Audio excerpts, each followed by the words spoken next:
Welcome in to the Odds and Audibles podcast. I'm Matt Prehm. Erik Skopil's on the show, and we welcome a longtime contributor to the show, longtime friend to the team, Jackson Moore, to the show. Jackson's going to be on here on a regular basis. If you've missed the news, Jackson's part of DuckTerritory.com now. So, Jackson, first of all, welcome to the site. Welcome to covering the Oregon beat. You're going to be helping us cover recruiting. Let's get your background for the listeners. How did you get here so the Duck fans can start getting to know you a little bit? Yeah, well, first, thank you very much. I appreciate you guys having me. I'm glad to be here, and it's neat that I've been on here a couple of times before, and now I'll be a regular, so I'm excited about that. Obviously, from covering the Pac-12 and just being a West Coast guy in general, I've been following the Ducks from afar, and I've seen them from the other side of a lot of other teams' losses over the last couple of years. So I first started in 2010. I was an 18-year-old, and there was an opportunity to intern at the Fresno State site where I'm originally from, and I took it, and it's never stopped since then. I did that for a while, started contributing there in a paid role, and then I took on a publisher for that site at barkboard.com, and then I started publishing San Jose State site, and then Hawaii site, and then I was juggling a full-time job at the same time with all that, and then they let me go full-time. I started adding Cal to my list, and then Stanford in 2021. So I've been covering 5 different teams simultaneously here the last 4 or 5 years or so, and put in a lot of time, and I've been doing the team coverage and the recruiting coverage. So I got a real deep list of history on both sides of that stuff, and I've tried to blend them together as much as I can. So I'm excited to narrow my scope down here to just a couple of things and really focus on Oregon football recruiting, and yeah, just get to work with you guys and the 24/7 staff, and just really lock in here on one thing and not be spread so thin anymore. Jackson, do you want to hazard a guess of how many appearances you've made on our podcast before this? It's got to be around 10 or so, I would think, right? It's exactly 10. 10 times from 2019 to 2023 with obviously a variety of schools. So Oregon played everybody but San Jose State that Jackson covered. So listeners will know this guy. I liked it best. I'm trying to find the comment on the board really quickly, but I like it best when Jackson posted his, "Hey, I'm joining the site, get to know me a little bit." It was, the analogy was going from a regular guest to a recurring role on the podcast, which is absolutely funny. I laughed really hard to see that. I think they used a Rob Lowe on Parks and Recreation GIF or something. I think that was Ducks for Quacks, who's one of our favorites on the site. Yeah, but we're obviously really excited to add Jackson to the fold here, because it gets us back to a 3-person team, which is a big thing for you, the listener, or you, the subscriber. And also, Jackson, kind of like, what's going to be your focus here? Like, give the fans an idea of what your focus is and how that's going to only enhance their membership at the site. Yeah, so my focus is going to be strictly on football recruiting coverage, and it's bringing a lot of content and a lot of coverage, and just top to bottom, everything I can on there. So I'm going to be reaching out to all these recruits that Oregon's going after, and there's no shortage of options, seeing all the offers that have been put out between the current 26 class all the way beyond 28. There's hundreds and hundreds of offers. So yeah, I'm hitting the ground running. I'm trying to catch up with as many of these prospects as I can. I've balanced the team and recruiting coverage in the past, and I've worked a lot with Brandon Huffman specifically here on the West Coast. And anytime he can't get to something in Central or Northern California, I'm usually there for him to fill in, and I'll be looking forward to doing that hopefully here even further north into Oregon as well. And I've been working with Tom Loy, who I know has got a lot of insights here on the Oregon recruiting beat, and Greg Biggins and Blair Angelo. So just using all the coworkers that I've worked with for all these years, a lot of the Brandon and Greg for 15 years, a lot of support behind me here to get started and get rolling, and not skip a beat here on the first few days. So everything from your normal recruiting coverage, offer reaction, commitment interviews. I've got an interview with Tophi on the site right now. It's like a 9-10 minute Q&A with you can listen to it if you want, or you can read it. And we break everything down from his beginnings to his recruitment and all that. I'm going to try and get one of those with every commit in the class up until signing day. And just from all my different beats I've had in the past, just trying to keep up, I've got a chance to really kind of overload one thing. So I hope people get as much Oregon recruiting coverage as they can handle for me. I think Duck fans, Erik and I have seen it from up close, just working with Jackson. You'll be pretty impressed with his commitment to detail, his professionalism, his grinding ability. He does a really good job. So I really hope you guys read his work. Real quick, where can they find you on socials just to get your info for Duck fans? Yeah, on X, Jackson Moore 24/7. You can find me there, and on Instagram as well, Jackson Moore 24/7, and that would be the go-to places to find me there. Right. Perfect. Yeah, is the first question yours, Matt? No, it's you. Okay, that's why there was a pregnant pause. That's all me. Well, we wanted to kind of preview some of the content that Jackson's going to have on the site or already does have up, just for the listeners. So let's dive into the quarterback, Bryson Beaver, who I know you were down at the Elite 11 camp this summer where he really blew up, and we were talking a couple days ago when you were in town about it. I'm curious on what were your thoughts there, and then kind of what's going on with this guy. Why is this a good fit for the Ducks? Yeah, it was, at the time, of course, I wasn't recruiting Oregon yet, and Bryson was, or I wasn't covering Oregon recruiting yet, and Bryson was a Boise State commit, and I was kind of going there with my Fresno State brain a little bit, and I was like, all right, let's see this Boise State commit. What can he do? And within half an hour, it was like, oh, Lord, the Broncos just got the steal of the class, and Fresno's going to have to deal with them for as long as they can afford them. It was, it was just really impressive. I mean, it was hard to imagine how he didn't have more interest and more power conference, more elite schools coming after him. Just impressive size, length, athleticism, arm. It just seemed like every throw was on target. He was hitting them on the run. I think he had a case to be the most impressive quarterback there. And later after the event, he did get the Elite 11 finalist invitation. So he did get recognized. Just across the board impressive. And then I finally got to talk to him last night now as an interview here for Duck Territory. And just a really neat kid. I've learned he likes to surf in his spare time. That's not something you hear every day. I mean, when I was covering the Hawaii beat, I'd hear that a lot, but not so much even for Southern Californians, especially not quarterback. So that's neat. But, he said after his sophomore year, he felt like he was kind of what he has become right now. He was a little surprised that the interest didn't come. And, that Elite 11 finally gave him the platform to blow up a bit. And I would also add with his Oregon recruitment, so much of it he attributed to Dan Lanning, the one-on-one conversations, the film, being on the whiteboard, from covering a lot of teams, sometimes you don't hear the head coach mentioned at all. So for a school like Oregon to have their head coach that deep into it was pretty impressive, as one of my first impressions for me. I think you're going to hear that probably more than you expect with regards to Dan. He's pretty hands-on from a recruiting perspective. Yeah. Next on the board, Tommy Tophi. You referenced it. You got a story up on the site. Oregon had to flip him from a school that he committed to that you covered in Cal. I think you've seen him in person multiple times. Just kind of what was kind of the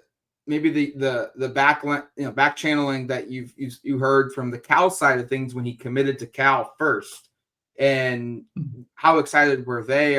Was it similar to Bryson Beaver of, hey, we just stole a guy that Oregon, Washington, USC on the West Coast should be getting? And then I guess just kind of what was your conversation like with Tommy about his flip and kind of where he's currently at with Oregon right now? Yeah, I mean, it was definitely huge for Cal just to get anyone of that caliber. I'll tell you, on the Cal commit, of course, the commit list, he was number one on there. And then, I was just going through the Oregon commit list, and I was like, wait, he's still committed, right? I had to scroll down a little ways to find him. So it shows you where they kind of fit in with the respective schools. But, being a Bay Area kid, he was really excited about going to Cal and kind of developing that hometown brand. And he's huge, and he's got a mean streak on the field, and he's not someone you're going to want to face if you're an opposing defense, but it's just a really nice young man, and giggling a lot in our conversation. And Oregon came around and they said, we were there pretty early for you. We feel like we deserve a chance for you to come out and check us out. Even though he committed to Cal, but they got the word to him that he kind of felt it was unfair. He didn't take that official visit, and he owed him that opportunity. And didn't take long on his trip for them to really sell him on it. And I was at the Sacramento State camp in mid-June, and I did a big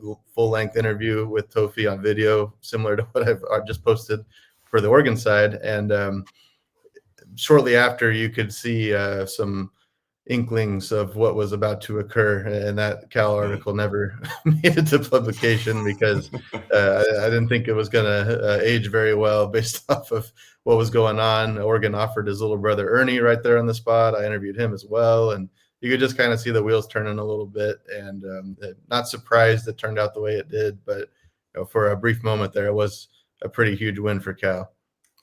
You'd be surprised how many stories, and Jackson knows this, but for listeners, are just stuck in our admin that we write but never see the light of day. So, and that's always frustrating because you devote like multiple hours to it. You're all fired up to share something, and it's like, man, that's never going to get published. Following up on that, Jackson, on Tommy really quick, is he a guard or tackle? Did he get into where he fits? He said he'll play anywhere they need him, which I know is always music to the ears, especially if you've got the size for it. He's definitely tall and long enough to be a tackle. He's got kind of the bulk to be in the interior. He said he prefers tackle if he has his choice, but he's good wherever they want him. And it sounds like they're just going to wait and see where he fits best.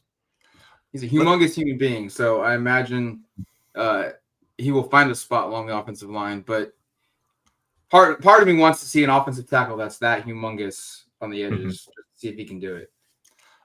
And I guess we'll just keep following up on Tommy because you brought it up. Younger brother, tell us a little bit about Ernie. Yeah, it's wild how enormous Tommy is, and his brothers are very more. They're outside backer, safety type athletes. It's a very different build that they've got going on. So. Younger brother Ernie doesn't have too many offers, but Oregon, made sure that they got that one in there and showed the love. And I believe Cal has been in that process as well. Older brother John Tophi's a freshman at Cal, so they've been going at this for a little while here with the whole family. And the dad as well is kind of a neat story. He played basketball at UTEP, was an overseas professional player, and Tommy attributes a lot of his footwork to just working with his dad, playing a lot of basketball and translating that to the football field. Let's talk about a guy that's been on Oregon's radar and probably Odds and Audible listener podcast radar for a long time, and that's Josiah Molden. I feel like, Matt, I think we were talking about this actually when the three of us met. Like, I feel like Brendan Huffman's been talking about this guy for like half a decade, and yet he's still not he's not even a senior in high school. Feels like he's like a second year college player, and he hasn't even played his senior year of football yet. Right. It's wild. So what's I know you spoke with Josiah recently. Kind of what's the lowdown there? This is an Oregon legacy with his dad, Alex. Obviously, brother Elijah went to Washington. Keep that one under wraps in the family. That's probably tough. But what can you tell us about where things are at with him? Yeah, he interviewed like a second or third year college player too. You could tell he's really pretty experienced in all this. Very well spoken, very welcoming young man, and he is very high on Oregon. At the same time, he did put it out there. He kind of feels like just because he's from Oregon, everyone thinks he's going to go there. That's not necessarily the case, but still very much enjoying his process with Oregon. They're showing him a lot of love, and he's liking what he's seeing there. He's planning to be at a couple of Ducks games this season. Was supposed to go last weekend, didn't make it, but definitely saw what that score was. He's got some other trips coming up as well. He is checking out Washington. He's planning to make a trip up there. Notre Dame is up next for him. So, kind of the whole gauntlet there. The fall visits are going to be big for him, checking things out, but he's still going to take it slow. He's planning to take official visits and be a June, July type of guy. But just when you've got, in fact, just getting the lay of the land of Oregon recruiting and looking at the 2027 offers, trying to map it out, just the singular offer in the home state of Oregon is to him for that class. So if you've got that guy in your backyard and he's such a priority and number 2 so far away, you got to put as much as you can into that. And he's enjoying it, but he's definitely going to be weighing all of his options here for another 6-7 months or so at least. Do you get a sense of how often he actually could be on campus this year for Oregon, or junior days for games? What kind of sense you get with him of being so close, how open he is to being here multiple times? Yeah, definitely. He's planning to come to at least 2 games. He's looking at Indiana and USC. He wants to be there for those, definitely. And potentially maybe a third, depending on how the schedule shakes out. It's just easier for him to get, of course, to Oregon if the opportunity arises and he doesn't have a trip scheduled somewhere else. So at least 2 for sure. The Ducks will get their chances with him definitely this fall. And then this past weekend, some guys did make it. What can you tell us just briefly, quick synopsis of who was here for unofficial visits? And I don't think they had any officials, but what was just kind of your scope of who was here for recruiting purposes for Oklahoma State? Yeah, a few key recruits. Anthony Tank Jones was in town. I know he's been checking some things out at some of the programs, and Oregon's trying to hold on to him. DJ Jacobs and his brother Dawson Jacobs, a pair of key defenders in the upcoming classes, were in town. Bryson Beaver led the commits. That was a big one. He had never been to a game at Autzen Stadium before, so that was a big impression to leave on him. Did you see he flew by private jet to Eugene? I did not.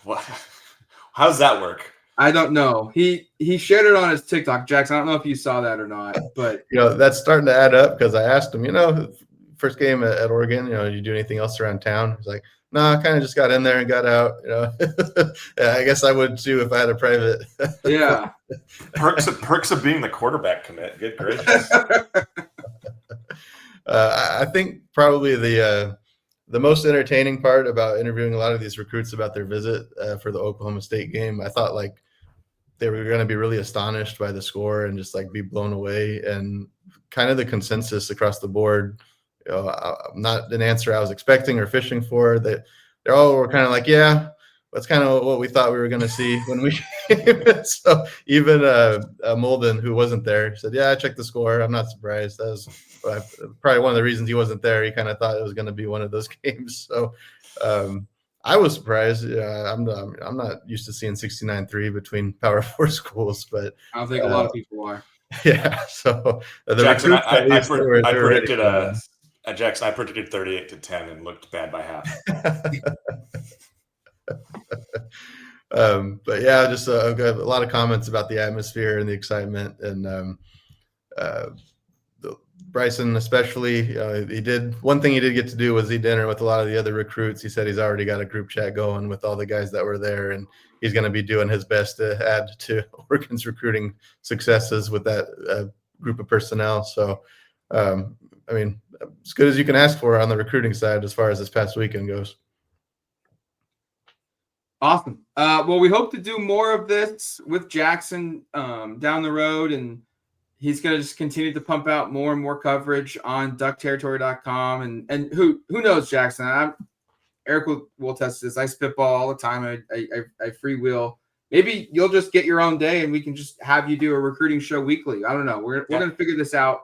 But we'll talk more recruiting here on the podcast as well. But go, and I highly encourage you guys, go to read a lot of his stuff on DuckTerritory.com right now. There'll be more of it. He's done a good job early on. He'll continue to do a good job. We know of it. And we're just super excited that we've got a third person back, and he's going to be adding an element that, quite frankly, we haven't really had for a while, and that's team recruiting for Oregon football. And I'll say one more thing, Matt. This is kind of in place of our normal opposing beat writer Q&A we do, because Northwestern, for whatever reason, doesn't have a 24/7 sports beat writer. So we'll get back to doing those next week. But I totally agree. We'll find a time for Jackson to be on here, maybe on a weekly basis, giving us the recruiting scoop. Yeah, that's well said, Erik. I'm going to remind you there. Our next one will be tomorrow. Erik and I will dive into previewing and predicting the Oregon at Northwestern football game. And then, hey, next thing you know, we'll have a post-game show Saturday night. But until the next one, you've been listening to the Odds and Audibles podcast. Talk to you later, folks.